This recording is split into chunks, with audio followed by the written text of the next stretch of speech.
अब किसका इंतजार है? Bihar current affair. अब हम लोग बात करने वाले हैं देहात्मवाद की। देहात्मवाद चारवाक का एक इंपॉर्टेंट टॉपिक है और चारवाक के मेटाफिजिक्स यानी तत्व मीमांसा में आता है। तत्व मीमांसा के अंदर डेकार्ते ईश्वर की भी बात करते हैं, आत्मा की भी बात करते हैं, दुनिया की भी बात करते हैं, सबको काट देते हैं। यानी जो दिखता नहीं है वो है नहीं एक्चुअली, और ये दुनिया एग्जिस्ट कर रही है। उनका थ्योरी थोड़ा सा अलग हो जाता है। हम लोग कहीं कहीं और नहीं, हम देहात्मवाद को एक बड़े अलग तरीके से समझने की कोशिश करेंगे। एकदम नए तरीके से आपके दिमाग के अंदर वो चला जाएगा। और छोटा टॉपिक है ना, लेकिन कैसे स्कोरिंग होगा उसको देखिए। देहात्मवाद की बात करते हैं। देहात्मवाद चारवाक का मेटाफिजिक्स के अंदर आता है। आपको पता है चारवाक ने मेटाफिजिक्स यानी जब चारवाक तत्व मीमांसा की बात करते हैं उसके पहले वो ज्ञान मीमांसा की बात करते हैं, यानी एपिस्टेमोलॉजी की बात करते हैं। चारवाक अपने एपिस्टेमोलॉजी के अंदर यानी ज्ञान मीमांसा के अंदर सबसे पहले डायरेक्ट जो परसेप्शन है, प्रत्यक्ष है, जो उनके सेंसेस के द्वारा प्रत्यक्ष के अंदर जो भी चीजें आती है उसको एक्सेप्ट करते हैं। प्रत्यक्ष के अलावा वो किसी को प्रमाण मानते ही नहीं। चारवाक प्रत्यक्ष के अलावा प्रमाण नहीं मानते। तो क्या हमें आत्मा दिखता है? चारवाक ही नहीं, प्रत्यक्ष होता ही नहीं तो आत्मा क्यों दिखेगा? तो चारवाक कहते हैं प्रत्यक्ष जब हो ही नहीं रहा तो आत्मा दिखेगा कैसे? तो आत्मा नहीं दिखता है चारवाक के अकॉर्डिंग, इसलिए आत्मा की सत्ता नहीं है। अब सवाल है देहात्मवाद क्या है? तो क्या चेतना की भी सत्ता नहीं है? उनसे सवाल अगर ये किया जाए क्या चारवाक साहब चेतना की भी सत्ता नहीं है? बोलेंगे ना, चेतना तो है, कंसिस्टनेस तो है, कंसिस्टनेस तो है, लेकिन आत्मा नहीं है। अब सवाल है कि एक छोटा सा ये इंसान है, आंख वांख नाक होठ बना हुआ है,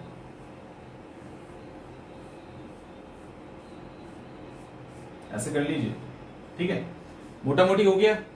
अब देखिए नॉर्मली क्या है कि लगभग सारे के सारे, लगभग सारे मतलब हर रिलीजन में कुछ को छोड़ दीजिए, अभी हम कुछ पे बाद में आएंगे, कंपेयर कर देंगे, कुछ पे बाद आएंगे। नॉर्मली सबने आत्मा की सत्ता को स्वीकार किया है, सोल को सबने स्वीकार किया है। और कमाल की बात यह है कि उसके अंदर चेतना होती है।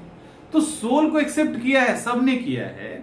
हाँ, उस सोल के अंदर जो वर्ड आता है दैट इज कंसिस्टनेस, वो कंसिस्टनेस हो सकता है उसका इनहेरेंट गुण हो, यानी वो उसका स्वाभाविक एकदम आंतरिक गुण हो, या हो सकता है वो उसका बाहरी गुण हो। यानी जोड़ी नहीं है कि चेतना के आत्मा के साथ हमेशा कंसिस्टेंस रहेगा। कुछ फिलोसफर ऐसा भी मानते हैं, कुछ मानते नहीं, आत्मा है तो चेतना उसके साथ हमेशा रहेगी। समझ में आ रहा है? तो चेतना के आत्मा सोल और कंसिस्टेंस को लेकर दो थ्योरी है। एक है आगंतुक वाला कि आज जब आत्मा शरीर के साथ जब उसका वो आती है तो चेतना उसके अंदर आ जाता है, अदरवाइज आत्मा चेतना के साथ नहीं, चेतना आत्मा के साथ नहीं रहता, आत्मा अलग है। दूसरा क्या थ्योरी कहता है कि नहीं, आत्मा और चेतना एक साथ ही रहते हैं। आत्मा जब भी होगा तो कंसिस्टेंस ही होगा, कंसिस्टेंस उसके अंदर होना ही होना है। खैर उस पर हम लोग अभी नहीं जाएंगे, हम लोग देहात्मवाद पे रुकते हैं। अब देखो चारवाक क्या कहता है ना, चारवाक कहता है कि आत्मा होता ही नहीं। चारवाक का जो देहात्मवाद है, इसने कहा कि आत्मा यानी सोल तो होती ही नहीं है। तो पूछा क्यों नहीं होती है भैया, सोल क्यों नहीं होता? उन्होंने बोला सोल कहीं दिखता है क्या आपको? और जो डायरेक्ट नहीं देख पा रहे हैं उसकी तो सत्ता ही नहीं है, और आत्मा हमें कहीं नहीं दिखती, इसलिए आत्मा की सत्ता नहीं है। तो चारवाक से पूछा फिर ये शरीर, तो बोला इसको देहात्मवाद हम कहेंगे। यानी आत्मा कुछ नहीं है, आत्मा ये शरीर ही है। शरीर के साथ जो चेतना है ना, वही आप जिसको उसको आत्मा कह लो या जो कह लो। तो इन्होंने देहात्मवाद का कॉन्सेप्ट दिया। उन्होंने बोला कोई आत्मा नहीं है, कोई आत्मा नहीं है, ये शरीर ही है। और जब इस तरह से चिता लगती है लकड़ी की और इसके ऊपर ये बॉडी लेट जाता है, ठीक है, ये बॉडी लेटा रहता है, आग से ये जल जाता है, तो इसी के साथ साथ आत्मा भी जल जाती है। यानी जब तक देह है तब तक आत्मा है, जब तक देह नहीं है तब तक आत्मा नहीं है। आत्मा की कोई ट्रांसीडेंटल सत्ता नहीं है, आत्मा कोई अस्थाई चीज नहीं है, आत्मा कोई भी अलग नहीं है। ये शरीर के साथ जो चेतना है दैट इज आत्मा, उसको आप आत्मा कहना है कह लो, कोई दिक्कत नहीं है। और इसी को इन्होंने कहा है देहात्मवाद, यानी देह ही आत्मा है। इसीलिए तो उन्होंने कहा चैतन्य विशिष्ट देह एवं आत्मा, चैतन्य विशिष्ट देह एवं आत्मा, चेतना से विशिष्ट शरीर ही आत्मा है। चेतना से विशिष्ट शरीर ही आत्मा है। दूसरा इन्होंने ये भी कहा है यावेत जीवेत सुखंग जीवेत, ऋणं कृत्वा घृतं पिबेत भस्मीभूतस्य देहस्य आगमनः कुतः। एक बार जब तक जियो, ये निकृष्ट स्वार्थवादी का लक्षण है इनका, कि जब तक जियो सुख से जियो, जरूरत पड़े तो उधार लेके भी जितना ऐश मौज करना है कर लो, क्योंकि शरीर के जलने के बाद दोबारा उसका पुनर्जन्म नहीं आता। यानी भस्मीभूतस्य देहस्य आगमनः कुतः, यानी जो देह जल गया, भस्म हो गया, वो थोड़ी ना दोबारा आ रहा है कि तुमको पाप लग रहा है कि पुण्य लग रहा है कि स्वर्ग में जाओगे कि नरक में जाओगे। इस एक देहात्मवाद के कॉन्सेप्ट से ही उन्होंने सारा एथिक्स की धज्जियां उड़ा दी। इट मीन स्वर्ग नरक मोक्ष कर्म नियम सारा कुछ इन्होंने बिल्कुल समाप्त कर दिया अपने इस थ्योरी के कारण। यानी आपको जो अच्छा लगता है कीजिए, क्योंकि ये शरीर ही आत्मा है। तो बस अब ऐसे तो काम चलना नहीं है, अब इनको कुछ ना कुछ प्रूफ भी देना है, इनको कुछ ना कुछ तो प्रूफ देना पड़ेगा।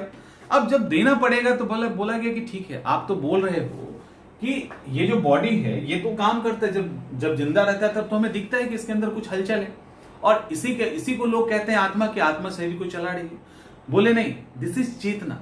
तो पूछा गया कि चेतना को मानते हो आप? बोले हाँ, चेतना तो होती है, आत्मा नहीं है। तो बोले चेतना है, आत्मा नहीं है, ठीक है, चेतना की उत्पत्ति कैसे हो गई? तो आप फिलॉसफी में बहुत ही सुंदर सी बात है कि कभी भी निर्जीव से सजीव कह लो, सजीव से निर्जीव साधारण फॉर्म में, और कभी भी मूर्त से अमूर्त और अमूर्त से मूर्त की उत्पत्ति नहीं हो सकती। यानी इन्होंने क्या कहा? इन्होंने कहा, क्योंकि ये आकाश को तो मानते नहीं, इन्होंने कहा पृथ्वी यानी अर्थ, अग्नि, वायु और जल, देख रहे हैं? उन्होंने कहा इन चार को का, जैसे अर्थ, फायर, एयर एंड वाटर, क्योंकि आकाश को नहीं मानते, जो चार भूत तत्व है ना उसी को मानते, पांच को नहीं मानते। हम लोग मानते हैं ना कि पंच तत्वों से हम बने हैं, 5 एलिमेंट्स से हम बने हैं, पूरी दुनिया बनी है।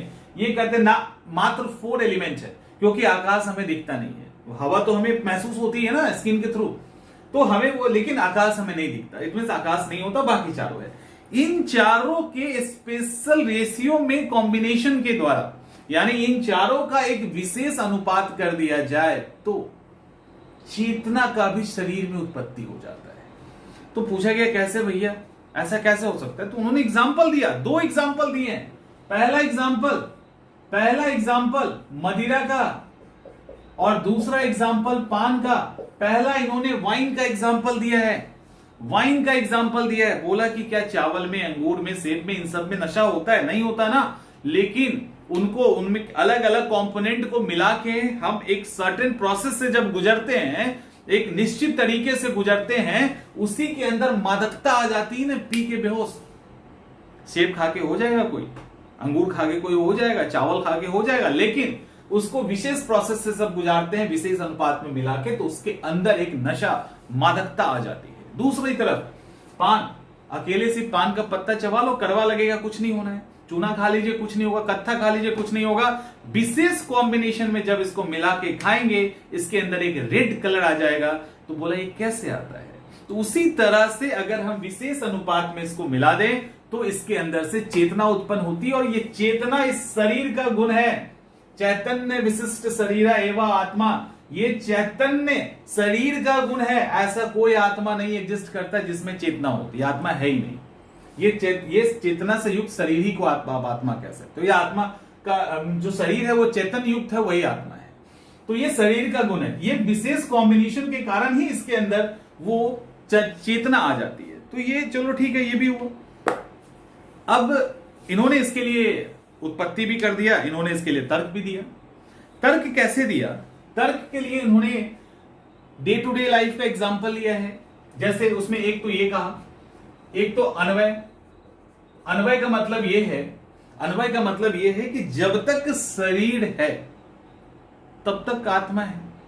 शरीर जला दिया जाए, कहीं रहता है कोई आत्मा? कभी होता है? तो शरीर है तब आत्मा है। और व्यतिरेक का मतलब शरीर नहीं है तो आत्मा नहीं है। शरीर जल गया, आत्मा नहीं है। तो शरीर है तो आत्मा है, अन्वय। शरीर नहीं है तो आत्मा नहीं है, दैट इज व्यतिरेक। इसके अलावा एक और चीज कहा गया, दैट इज तादात्म्य। तादात्म्य के कारण ही हम क्या कहते हैं। अगर हम अभी बोले कि मैं मोटा हूं, तो ये मैं कौन है? इसी के बारे में, इस बॉडी के बारे में कहा जा रहा है ना। मैं पतला हूं, मैं काला हूं, मैं गोरा हूं, ये जो हम कह रहे हैं मैं कौन है? अगर जो भी मैं है, हम नहीं जानते, चारवाक के अकॉर्डिंग हमें नहीं पता, या किसी और के अकॉर्डिंग मैं आत्मा है, चारवाक के अकॉर्डिंग शरीर के साथ चेतना, वो मैं है, कंसिस्टेंस मैं है। तो वो मैं क्या कर रहा है? मैं मोटा हूं, मैं पतला हूं, मैं गोरा हूं, मैं काला हूं, मैंने व्हाइट टी शर्ट पहन रखी है। तो ये मैं का शरीर के साथ संबंध है, तभी तो मैं कह रहा है कि मैंने ये पहना है। समझ में आ रहा है? तभी तो वो कह पा रहा है कि मैंने ये पहना है। अगर उसका इस तरह से इनहेरेंट रिलेशन नहीं होता तो फिर वो कैसे कहता? तो यहां पे ये भी प्रूफ करने की कोशिश करते हैं चारवाका की तादात्म्य, तभी तो कहता है मैं भूखा हूं, मैंने खाना खा लिया, मैं खुश हूं। इट मीन शरीर और आत्मा का। इसके बाद एक और डायरेक्ट रिलेशन है, संबंध जो है ना वो डायरेक्ट है, प्रत्यक्ष संबंध है। कैसे है? मतलब सीधा संबंध आप कह सकते हो, डायरेक्ट संबंध है। कैसे डायरेक्ट संबंध है?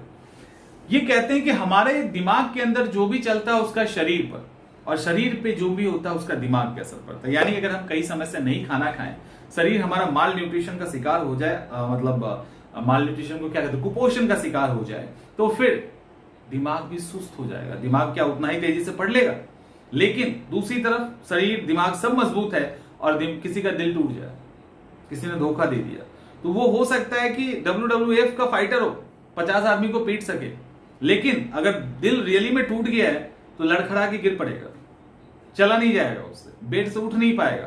तो उसका दिल, उसका जो वो आत्मा है वो चोटिल हुआ, तो उसका शरीर क्यों नहीं उठ रहा?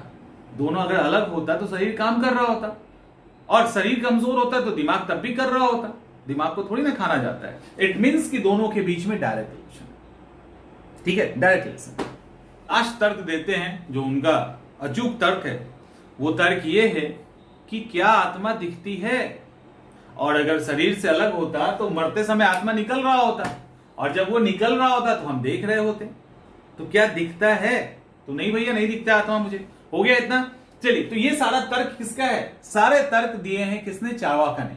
लेकिन छोड़ा तो जाता नहीं है फिलॉसफी में, दर्शन शास्त्र में किसी के तर्क को छोड़ा नहीं जाता। वो कितना भी कमाल का तर्क को काट निकाल लिया जाता है। काट निकाला गया। जैनियों ने तो बुरी तरह से क्रिटिसिज्म किया है, और चारवाका का क्रिटिसिज्म सबने किया है। सबसे पहला क्रिटिसिज्म क्या है उनके ऊपर? चारवाक सबसे पहले क्या कहते हैं? चारवाक यही कहते हैं ना कि शरीर नहीं रहती तो चेतना कहां रहता है? रहता।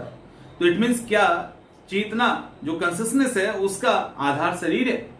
इसको काउंटर ऐसे किया गया है कि मेरे पास आंख है, हाँ, लाइट जब जल रही है तो हम चीजों को देख रहे हैं, लाइट बंद, क्या चीजें दिखेंगी? नहीं दिखेंगी ना। तो क्या हम ये कह सकते हैं कि जो चीजें दिख रही उसका कारण लाइट है, या उसका कारण आंख है? उसका कारण आंख है, लाइट है? तो उसका कारण आंख है, लाइट बंद हो गया, उसके कारण नहीं दिख रहा। उसी तरह से चेतना अलग है, बॉडी अलग है, और उसकी एक्टिविटी अलग है। बॉडी डेड हो गई तो उस चेतना और एक्टिविटी के बीच का संपर्क टूटता है, बस समझो, उसके बीच का संपर्क टूटता है। इसका यह मतलब नहीं कि चेतना है ही नहीं। ठीक उसी तरह से जैसे अंधेरा होने के बाद हमें नहीं दिखता, इसका यह मतलब नहीं कि देखने का कारण लाइट है। लाइट जलता रहेगा, हम रूम के बाहर रहेंगे तो क्या चीजें दिख जाएंगी? आंख का होना जरूरी है, बीच का कनेक्शन टूट गया तो बॉडी अब डेड हो गई, तो चेतना और एक्टिविटी के बीच में एक अंतर आ गया। दैट्स इट, पहला। दूसरा, कोई एकदम रात में एकदम देखो, एकदम बेफिक्र, कहते हैं ना घोड़ा बेचकर सो रहा होता है। कोई घोड़ा बेचकर सो रहा है, और अगर घोड़ा बेचकर सो रहा है एकदम, कहते हैं उसको कहा जाता है ड्रीमलेस स्लीप, एकदम स्वप्नहीन स्थिति में वो सो रहा है, इसके अलावा या बेहोश हो गया, तो ऐसी स्थिति में बॉडी तो पड़ा है, चेतना कहां है? जिंदा भी शरीर है, लेकिन चेतना कहां है? इट मीन्स कहीं ना कहीं चेतना अलग है और बॉडी अलग है। चारवाक कहते हैं कि चेतना एक गुण है। चारवाक तो चेतना को मानते हैं, कंसिस्टेंस को मानते हैं, और कहते हैं कंसिस्टेंस एक क्वालिटी है किसकी? बॉडी की। बॉडी में तो और क्वालिटी है जिसको आप देखे हो और आप बता रहे हो, तो बॉडी में और क्वालिटी है, तो चेतना क्यों नहीं दिखता? जैसे प्रत्यक्ष होना चाहिए तो उससे वो दिखना चाहिए ना, लेकिन वो तो दिखता नहीं। तो लेकिन चारवाका ने इंटरनल परसेप्शन, इंटरनल प्रत्यक्ष के आधार पे, आंतरिक प्रत्यक्ष के आधार पे प्रूफ करने की कोशिश की है, बट वो दिखता नहीं है। तो चारवाका का जो देखने के द्वारा इसको प्रूफ करने का तरीका है वो फिर यहां पे कट जा रहा है। तो चारवाक पूरी तरह से धराशायी हो जाते हैं, कुछ नहीं चल पाता। जब कुछ नहीं चल पाता, अब इसके बाद लास्ट में हम लोग कंपेयर करेंगे। हम लोग कंपेयर किसके साथ करेंगे? हम लोग कंपेयर करेंगे बुद्धा के साथ, हम लोग कंपेयर करेंगे ह्यूम के साथ, क्योंकि कंपेयर कर लेना चाहिए जहां भी मौका मिले ना, जहां भी मौका मिले। ठीक है, ह्यूम, बुद्ध और ह्यूम, बुद्ध और ह्यूम भी आत्मा को नहीं मानते। इंडियन फिलॉसफी में बुद्ध चार्वाक के साथ आत्मा नहीं मानते हैं, और दूसरा वेस्टर्न फिलॉसफी में ह्यूम नहीं मानते। दोनों के मानने का अंतर है इसमें, लेकिन दिक्कत है मानने का अंतर है। जहां चार्वाक ने पूरी तरह से परसेप्शन यानी प्रत्यक्ष को आधार बना के आत्मा को डिनाई किया है, वहीं पे बुद्धा जो है यानी महात्मा बुद्ध का जो थ्योरी है वो आत्मा के अहम यानी सेल्फ, और दूसरा उसकी नित्यता, मतलब वो हमेशा है, उसकी निरंतरता, उसकी कंटिन्यूटी, इन सब को तोड़ता है। यानी एक नित्य और अस्थाई आत्मा, क्योंकि आपको पता है ना वो अनित्यवाद के कॉन्सेप्ट को लेकर चलते हैं, वो क्षणभंगवाद को लेकर चलते हैं। तो इन्होंने, महात्मा बुद्ध ने कोई भी अस्थाई और नित्य आत्मा की सत्ता का खंडन किया है। ऐसी किसी आत्मा को नहीं मानते जो कि हमेशा एक तरह का होता है। वो परिवर्तनशील मानते हैं, तो वो आत्मा का कॉन्सेप्ट ही उनका अलग हो जाता है। तो बौद्ध इस आधार पर उसको रोकते हैं, और ह्यूम किस आधार पर रोकते हैं? ह्यूम रोकते हैं चार्वाका के आधार पे। ह्यूम जो है पक्का संदेहवादी है। ह्यूम कहते हैं कि ना, जब भी हम अपने अंदर झांकते हैं तो हमें सुख दुख टाइप की चीजें दिखती है, कई सारे थॉट्स दिखते हैं, लेकिन हमें कहीं आत्मा नहीं दिखता, हमें कहीं आत्मा नहीं दिखता। ये कौन कहता है? ह्यूम कहता है। लेकिन दूसरी तरफ चार्वाक, वो भी प्रत्यक्ष, वो कहते हैं कि कंसियसनेस है, हमें भी चीजें दिखती है, ये सारी चीजें, लेकिन आत्मा नहीं होता, चार्वाक कहते हैं। तो इस तरह से आप इसको कंपेयर कर सकते हैं। और जब आप कंक्लूड करेंगे तो क्या कहोगे? देखिए, कंक्लूड करेंगे तो आप ये कह सकते हैं कि आत्मा जो है वो, अगर हम चार्वाक के फिलॉसफी के अकॉर्डिंग, चार्वाक की थ्योरी के अकॉर्डिंग चले तो चलो ठीक है, आत्मा होता है, आत्मा मतलब नहीं है, उसके अकॉर्डिंग अगर चले तो इस तरह से चार्वाक का जो ये फिलॉसफी है, चार्वाक का जो दर्शन है, ये जो थॉट है सोल से रिलेटेड, ये पूरी तरह से इलॉजिकल है। हाँ, ये अलग बात है कि चार्वाक के अगर हम प्रत्यक्ष के आधार पे यानी उसके एपिस्टेमोलॉजी के आधार पे अगर हम देखें तो ठीक है, चार्वाक ने सही कॉन्सेप्ट दिया है, बट ये कॉन्सेप्ट एक्सेप्टेबल नहीं है, क्योंकि कई और आधार पे ये कट जाता है। दैट इज देहात्मवाद। अब देहात्मवाद से आप रिलेट कर लोगे किसी भी चीज को, देहात्मवाद का कॉन्सेप्ट, देहात्मवाद क्या होता है, देहात्मवाद में चेतना का खंड, चेतना को एक्सेप्ट करते हैं, आत्मा को कैसे काटते हैं, ह्यूम और बुद्ध से कैसे अलग है, ये सारा कॉन्सेप्ट आपका क्लियर हो गया होगा। देहात्मवाद के बाद अब हम लोग बात करेंगे ईश्वर की सत्ता की।